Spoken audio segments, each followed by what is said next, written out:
I never thought this would happen. I'm a guy. It doesn't happen to guys. I just felt so violated by this person that I thought was, at least a friend. I feel like it's always a stigma about this kind of harassment in society. We always think that it only happens to certain type of citizens, but it happens to all of us. I just felt so trapped and I felt so helpless. It was all I could do to not freak out. You kind of become numb to any type of discrimination. It just brings back those memories of you're not good enough and you're not wanted. And that was really hard for me. I definitely didn't feel like I would be believed, mostly because that's what I had seen in the media. I never told anyone else about that experience.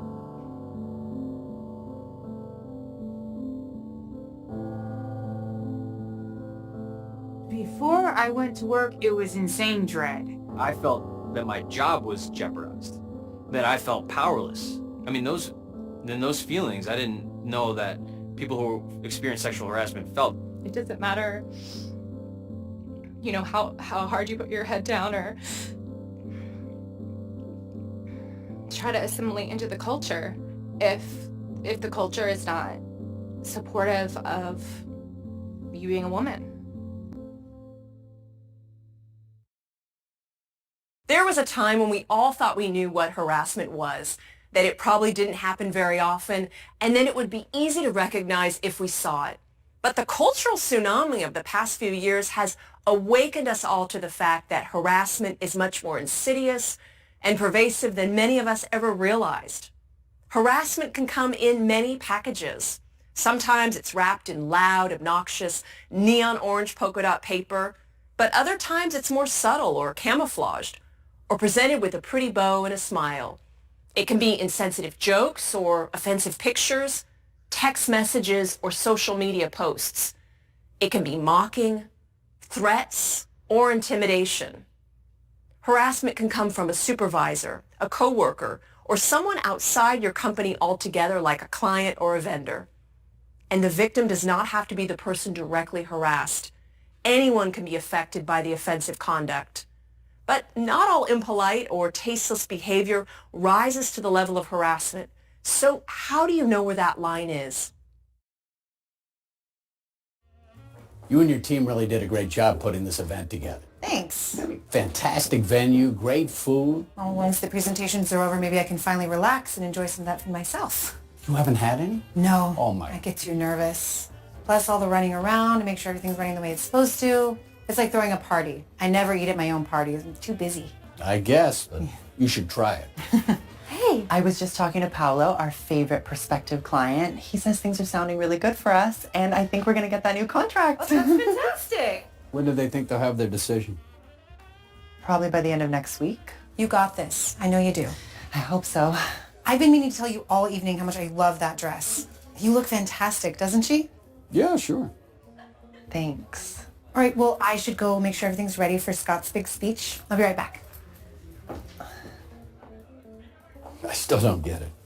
How does someone make the decision to switch from being a man to being a woman? As I've told you before, this is a very personal issue for me. I mean, where does that idea even come from? You just wake up one day and think, I know, I'm a woman now. I've always wanted to ask, how far have you taken this whole woman thing? Any operations or anything? Okay, that is really offensive. People are curious. How does someone decide to do that to themselves? It's just not right. What's wrong? Just Todd being a pain like usual. I thought he was leaving you alone now. He was, but not tonight. Okay, I've said it before, but I really think you should report him to HR. I just don't want to make the situation any worse. Reporting harassment can be a difficult step for anyone to take, whether they're a victim of harassment themselves or have witnessed the harassment of others. Even though no one should ever be embarrassed that they were the victim of someone else's harassing behavior, they may still feel that way, or they may have had a negative experience after reporting harassment at a previous job. They might know someone who was fired or transferred to another position because they complained. They could also be reluctant to report an incident if the harasser is someone in a position of power, like an executive or the owner of the company. It could be that the person who harassed them is someone who brings in a lot of sales revenue or plays racquetball with the boss on the weekend. They may be worried that their complaint won't be taken seriously or that they will become a target of retaliation for bringing a complaint against someone who's popular or the boss's friend. You never know what someone is thinking. Most workplace harassment prevention policies offer multiple pathways to report harassment, the hope being that victims find one they feel comfortable with. For example, in addition to reporting to the employee's direct manager, they could also go to another manager, talk to their own boss's boss, use the company's reporting hotline, or contact HR directly. Harassment runs the spectrum from being something as simple as displaying offensive or discriminatory cartoons or images to unwanted sexual advances and threats to a person's employment. It's all a form of workplace harassment and discrimination, and as a society, we've been trying to eliminate it for a long time. You may already be familiar with some of the laws that protect us all in the workplace. Let's start with one of the most important pieces of legislation of the last century, the Civil Rights Act of 1964. Title VII of that law prohibits employers from discriminating against employees because of their race, color, religion, sex, or national origin. Discrimination or harassment based on any of these protected classes was made illegal under this law. That meeting was painful. How long is this project supposed to go? Another 6 months. How are we gonna make it? Coffee. Lots and lots of coffee. Coffee for you, double espresso for me. Oh, hold the door there. All right.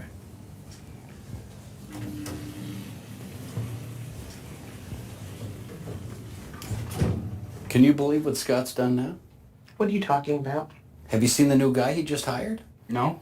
You mean Hardy? Yeah. Can you believe he hired someone like that? Like what? He seems perfectly nice to me. Nice? Are you kidding me? No. What's your problem with him? How can you even ask that? You said you've seen him, right? Right, I saw him. I spoke to him. He seems like a great guy. Sweet, friendly. Boy, oh boy. You know, I know you. You're not that clueless. The guy's a fundamentalist Muslim terrorist. A terrorist? He's not a terrorist. Don't you understand how these people operate? How can you be so stupid? Me. I'm the one being stupid. That's what they do. They act nice, get you to let down your guard, then boom. You're not even stereotyping the right religion. You've seen the turban and everything, right? Yeah, I saw the turban. It means he's Sikh. What is Sikh? It's a religion. So he's not Muslim. And even if he were, it doesn't make it okay to call him a terrorist. Man, really not okay. Hardeep, this is Mark and Todd. They're on Suzanne's team. Guys, this is Hardeep. Nice to meet you, Mark. Nice to meet you too. Todd? I get off here.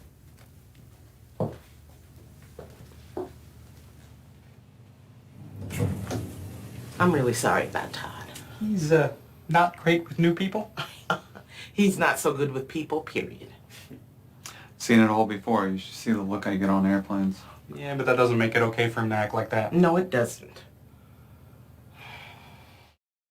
It doesn't matter if you're younger or older, male or female, religiously observant or devoutly atheist.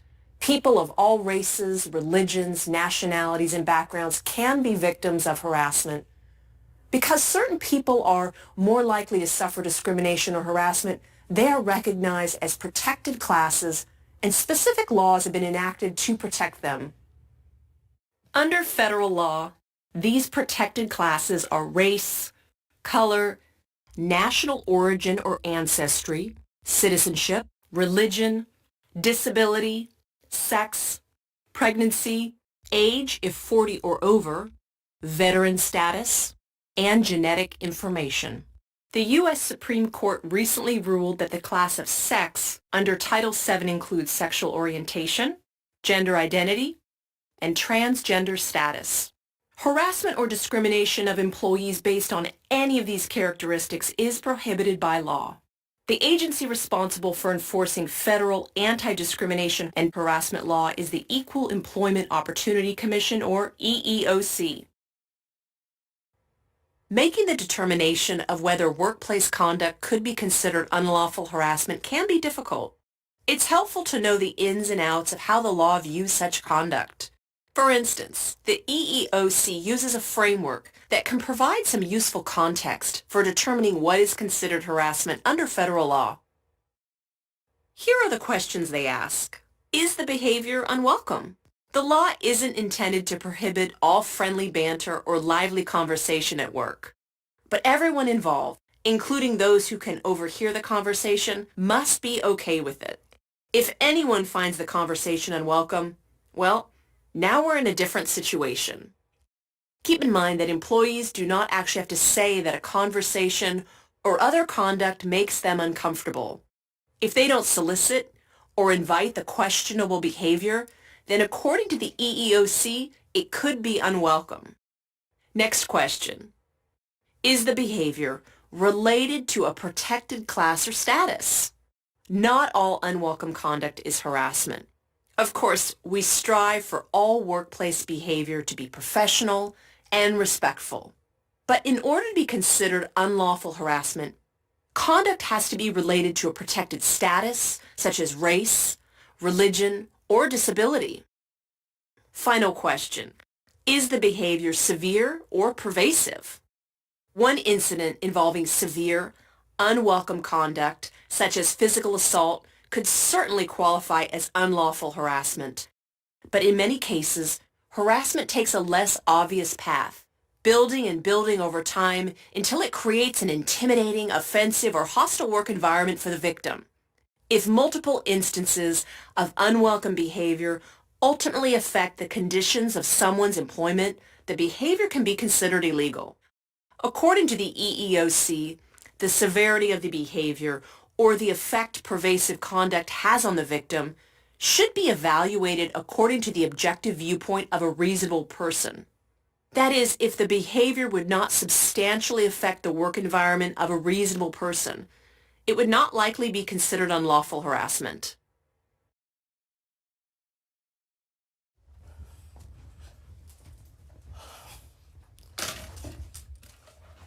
Forget your cane this morning? I told you to knock off the jokes and I meant it. Come on, don't be such an old fuddy-duddy.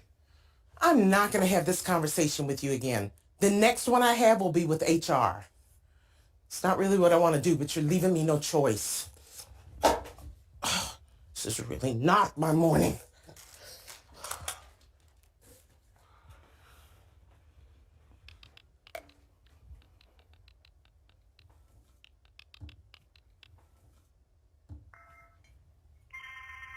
Oh, you didn't. Really? Oh, looks like you did. It's great, right? Oh, come Did on. you Yeah. It's so great. Wow, you really did it. This is awful. Jordan, how could you do something like that? What? It's funny. It's not funny. It's just mean. You should take it down. Take it. I don't think so. This got 85 likes, 13 reposts. You can't argue with those numbers. You are all horrible people. What did I do? Horrible. What'd I miss?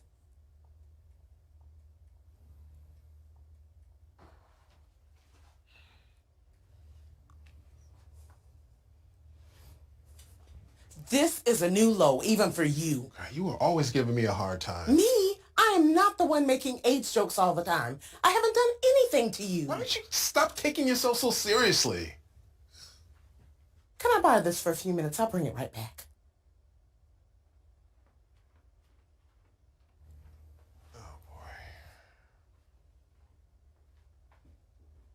Hey, man. Really? Wow. Dude. You too. The various factors of the EEOC's analysis show why it's so important to be mindful of your own behavior and interaction with others. A single joke or offhand comment may not set off the alarm bells, but if the jokes and comments happen repeatedly, eventually they could create an environment in which the victim can no longer do their job. Again, this is the EEOC's approach. State law may be a bit different, so you'll want to be sure you understand how things work under your state standards too. Okay, now that we've covered that, next you'll have the chance to practice what you've learned so far. When you've finished, we'll resume the training. Which 3 characteristics are protected from workplace discrimination and harassment under the federal law covered in this course?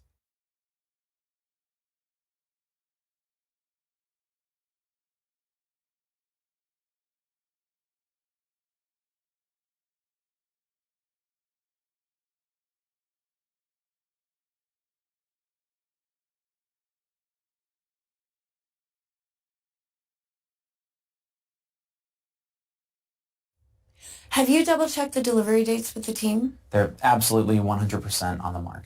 How much of a safety net do we have? 2 weeks. Can we get any more time? Not if we want to land this deal. They're telling me their drop dead date is the following Monday. Well, then we better make it. You know we will. Great job on this project. I mean, you have really come into your own on this proposal. In fact, I got you a little something to celebrate. Thank you. Oh, you can open it later. Okay. You know, Scott has decided to promote someone into an account supervisor position, and I think you'd be great for the job. Really? Of course. Is there anything I can do to help improve my chances? You know, I don't mind working extra hours or taking on more responsibility. That's definitely something to think about. I can even work weekends if you think it'll help. Weekends could be nice. Sure. Anything. I really want to advance my career, and I love working here. I see my future here. So do I. That's great. Well, I do have some ideas. I'm all ears. I hope that's not all you are. Okay. See, I was thinking of something a bit more personal. You, me, little fun outside the office.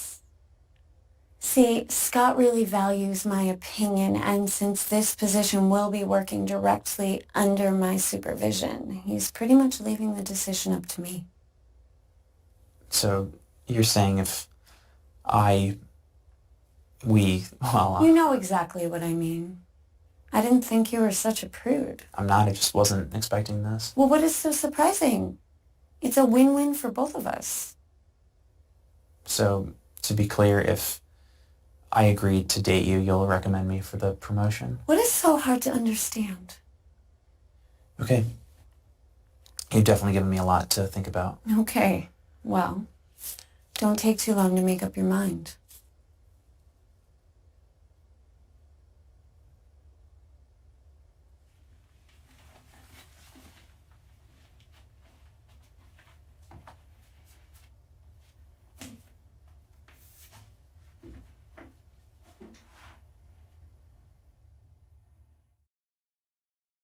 Sexual harassment is but one type of workplace harassment, and you may be surprised to learn it doesn't necessarily have anything to do with sexual desire. Of course, harassment of an overt sexual nature is included in this category, but so is harassment based on a person's gender as well as pregnancy and related conditions. Sexual harassment can occur between people of the opposite sex or same sex, regardless of each person's sexual orientation. Both men and women can be victims and perpetrators. Sexual harassment comes in 2 forms, the first being quid pro quo. Quid pro quo is Latin for this for that. This type of harassment occurs when a manager or person in a position of authority requests sexual favors in exchange for job-related rewards like a promotion or a raise. It can also occur if the manager threatens job-related consequences if the request isn't met, like being fired, demoted, or transferred to a less desirable work assignment. The key to quid pro quo sexual harassment is that the victim will experience a tangible employment action, that is, suffer a significant negative result or be denied a significant positive benefit. from refusing to go along with the manager's requests. The second form of sexual harassment is hostile work environment. This form of sexual harassment is similar to the hostile work environment type of harassment that can occur with the other protected classes. Specifically, it's unwelcome conduct based on a person's sex that unreasonably interferes with the victim's work performance. Sexual desire is not necessary for hostile environment sexual harassment to occur, but it's a common scenario. Examples of behavior that can lead to a hostile environment include unwanted sexual advances, sexual comments or jokes, sexual gestures, sexually suggestive objects, pictures, cartoons, or posters, derogatory names, and unwanted touching. These behaviors don't have to happen face-to-face either. Harassment can occur over email, on social media, or by text message. Finally, hostile environment harassment can occur for employees who are not the intended subject of the behavior. For example, employees do not have to be the target of sexually explicit jokes and comments to suffer an impact to their work environment in which they are forced to overhear jokes and comments day after day. Okay, so we're all clear on how we're putting the meeting together. I've got my part all ready to go. Me too. Okay, I guess that just leaves us then. I just have to get those numbers from Naomi and then I'll have the report all set. So I should be able to have it to you before the end of the day? I guess that just leaves me then. So the proposal... Sorry. I have to deal with this real quick. I'll be right back.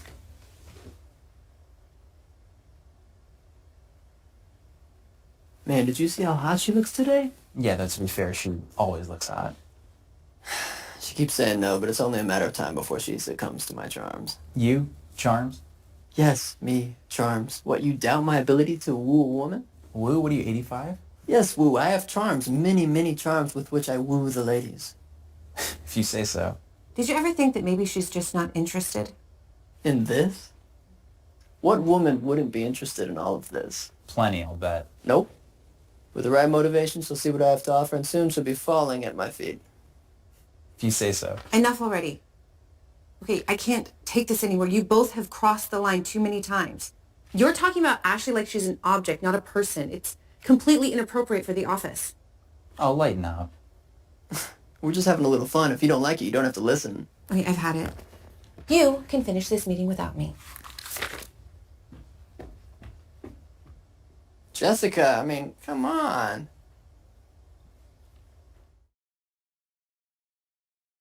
In order to maintain a workplace that's free from harassment, all employees need to feel confident that they can report harassment without suffering any negative consequences for doing so. Retaliation is the term that's used to describe any action that is taken against an employee as improper punishment for engaging in certain activities that are protected under anti-discrimination law. Protected activities include making a harassment or discrimination complaint or charge, opposing employment practices that are reasonably believed to discriminate against someone, cooperating in a harassment investigation, and testifying or participating in a hearing or lawsuit concerning an allegation of discrimination or harassment. Basically, any action that is intended to prevent, stop, or rectify illegal discriminatory conduct. Retaliation can take many forms, including disciplining, reassignment or transfer, and firing the employee. Also reducing pay or hours, delivering reprimands, or engaging in verbal abuse. Even excluding an employee from meetings or from training opportunities, or withholding desirable job assignments can be forms of retaliation. The damaging effects of retaliation are so serious that it's considered its own form of illegal discrimination, on par with any of the discriminatory and harassing conduct that we've discussed.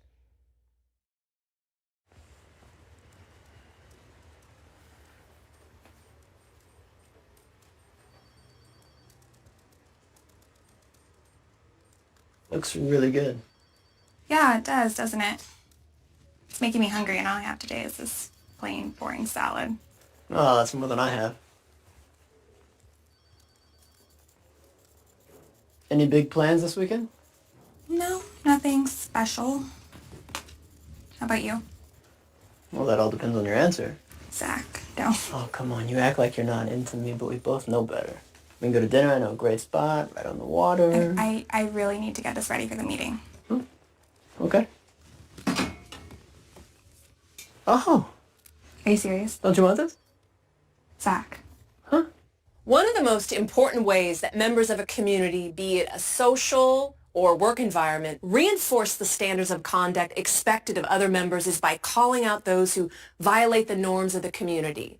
By speaking out against violations of community standards, members can send two important messages. First, that the behavior is inappropriate and the violator should stop.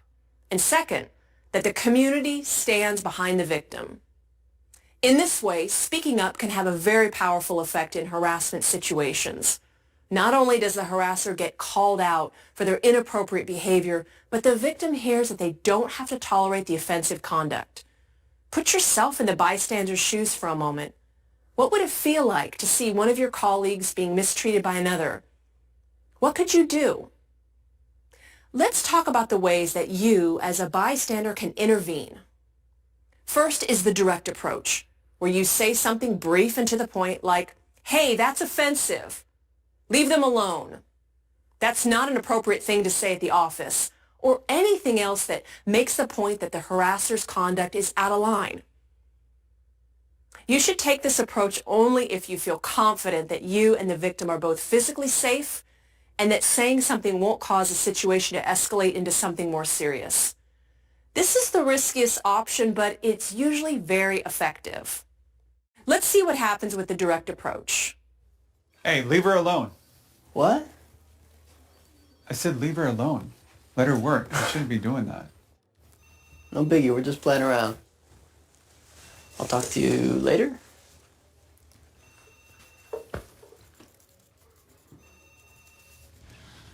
Thank you. If you're not comfortable with this kind of direct intervention, a more subtle, indirect approach can be used to find a way to disrupt the exchange between the harasser and victim. For example, you could physically get in between the harasser and the target to disrupt the situation and change the dynamic. Oh. Are you serious? Don't you want this? Zach. Hey, could I get a cup of coffee? Yeah, of course. I'll talk to you later.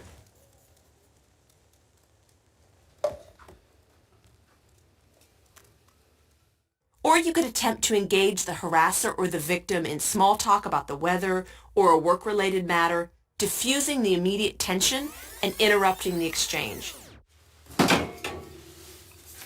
Oh. Are you serious? Don't you want this? Zach. Hey, Zach, is your sunroof open? What? Yeah, it's raining outside.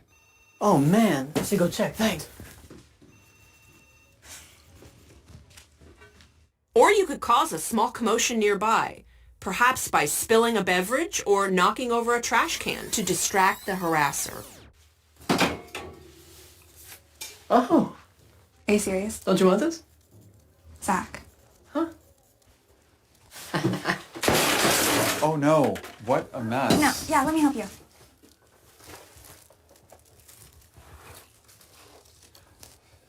Thank you.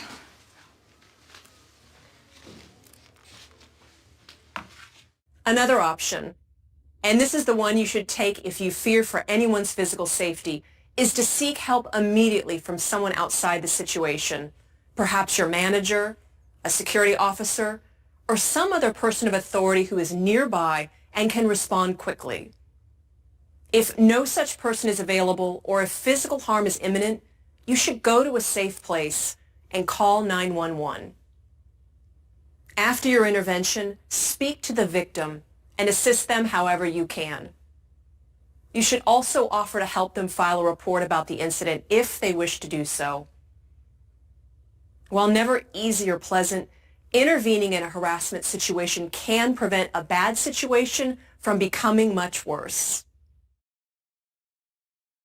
Unfortunately, ignoring a bad situation rarely makes it go away. If you're dealing with harassment, ignoring it is a really bad idea.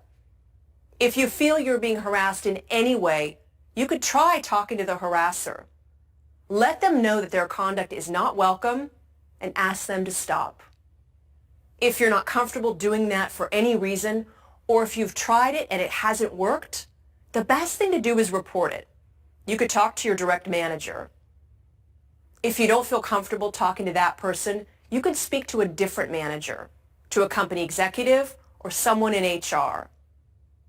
Your company may also have a reporting hotline or web-based service that you can use. Check your company's policy for the details. The bottom line is, don't expect the problem to go away on its own. You can and should seek help. A company party, an off-site weekend management retreat, a dinner meeting with clients. What do all these events have in common besides great food and drinks? They're all places and events that you and other members of your company are protected from harassment. Even if it's after hours, on the weekend, or away from the office, if it's tied to your job and work responsibilities, it's still the workplace as far as the law is concerned. You and your team are still protected from harassment from those both inside and outside your company. Because these events are outside the office, people might be inclined to relax their standards of conduct, throw alcohol into the mix, and there's even more of a possibility that inappropriate or offensive jokes may be told, or someone may act more sexually forward than they would at the office or during a typical workday. When resolving harassment complaints, the law has two main objectives. The first is to ensure that the harassing behavior is stopped for good. The second is to try to undo the harm caused by the harassment and put the person back to the same state they were in before the harassment occurred. These objectives can be accomplished in two ways: awarding monetary penalties known as damages, and ordering the employer to take certain action like reinstatement, promotion, or transfer. Individuals who have suffered harassment can recover attorney's fees, court costs, and other expenses related to pursuing the complaint, along with compensatory damages to cover their costs associated with the harassment itself. Compensatory damages can include money for the emotional harm caused by the harassment, as well as things like reimbursement for the costs of looking for a new job. If the harassment is especially malicious or reckless, there may also be punitive damages awarded to the target of the harassment. Punitive means punishment, and that's exactly what the money associated with punitive damages is. This money is meant to punish the employer for not responding appropriately when informed of the problem, or for generally failing to take reasonable measures to prevent harassment. Punitive damages can also be awarded against the individual harasser. If the harassment resulted in a tangible employment action that negatively affected the complainant's employment, the company might also be required to take specific action to right the wrong.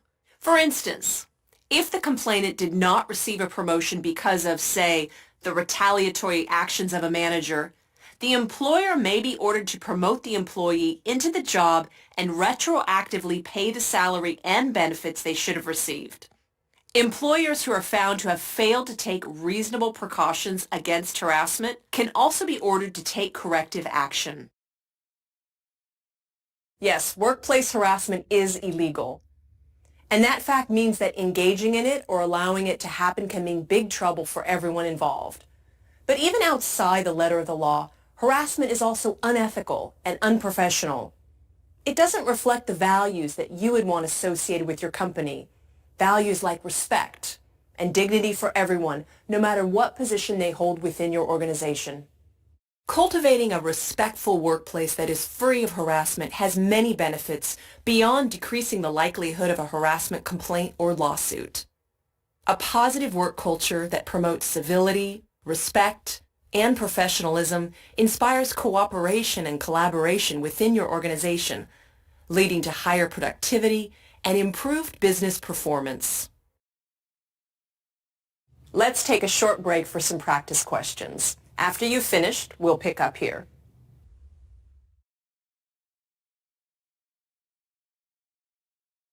While walking to her car in the office parking lot, Jody sees Tony, one of her colleagues. shouting racial epithets at a coworker, Darius. Darius looks very uncomfortable, and Jody decides to intervene on Darius's behalf. Drag the examples of ways Jody can intervene as a bystander to the corresponding approaches.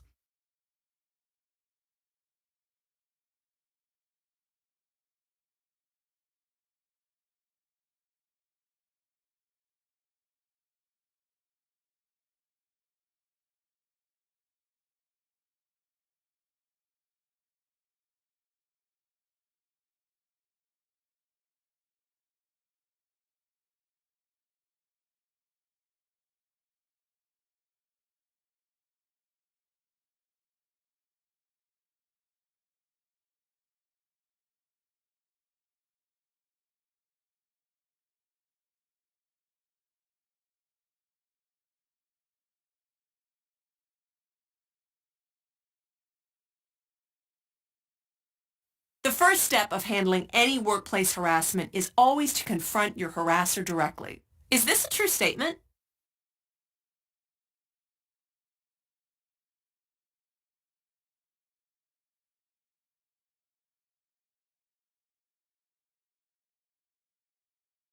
Which 4 statements describe the benefits of a harassment-free workplace to the company and its employees?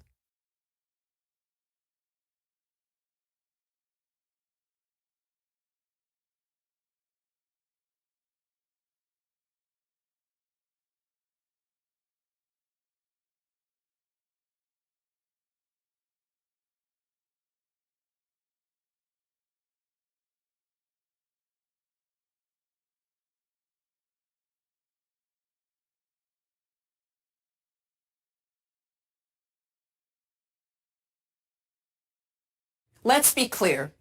None of what we covered here means the end of fun in the workplace. The goal is to raise awareness, get you thinking about the messages you communicate, and make you conscious of treating everyone with respect, courtesy, and dignity. And it's about helping you contribute to a workplace where everyone behaves professionally and ethically. Remember that the harassment laws define only the bare minimum of acceptable workplace behavior.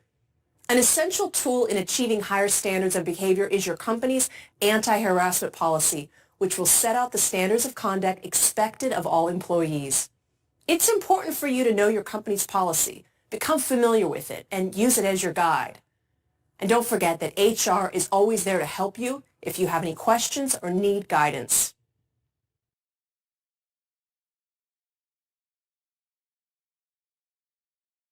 Congratulations! You've reached the end of the course presentation. If you have any questions about this course or anything that was covered, direct them to the point of contact listed in your company's policy. Now access the job aids for additional information that you should review. Once you've viewed everything, you can move on to the course test to complete this training.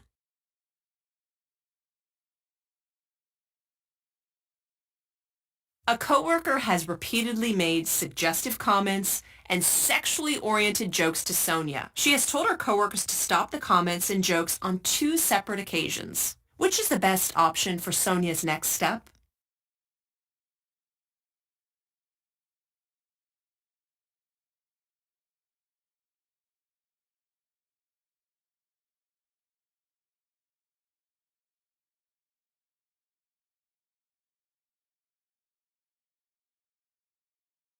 What are 2 benefits of being aware of and taking steps to prevent workplace harassment?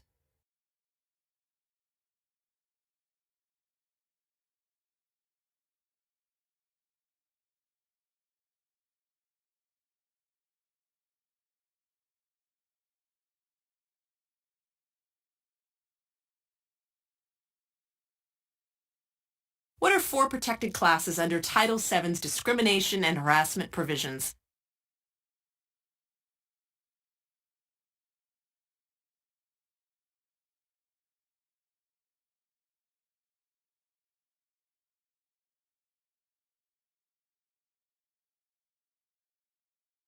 Imagine that you walk into the office's supply room and notice that Paula, one of your coworkers, is being hit on by Jim, another colleague. It's clear Paula is extremely uncomfortable, does not want the attention from Jim, and is trying to get away from him.